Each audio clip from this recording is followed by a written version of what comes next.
Mkuu wa utawala wa kikosi cha Volunteer Zanzibar, Luteni Kanali Juma Hussein Ali, ameongoza maafisa NCO na askari pamoja na ndugu, jamaa na marafiki katika mazishi ya Private Ibrahim Haji Hassan aliyefariki leo tarehe 15 Novemba 2025 katika hospitali ya Mnazi Mmoja. Private Ibrahim Haji Hassan amefariki dunia katika utumishi wa idara maalum katika kikosi cha Volunteer Zanzibar na amezikwa kijijini kwao Dunga Bweni, wilaya ya Kati, mkoa wa Kusini Unguja.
Ufuatao ni wasifu wa marehemu Private Ibrahim Haji Hassan.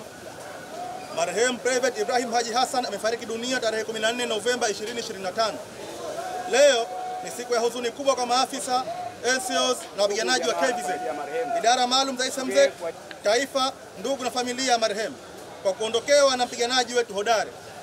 Hakika kuondoka kwake kumeacha pengo lisiloweza kusahaulika kirahisi.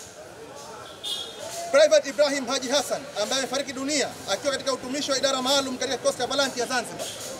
Amezaliwa tarehe 17 Juli 1999, Dunga, wilaya ya Kati katika mkoa wa Kusini Unguja.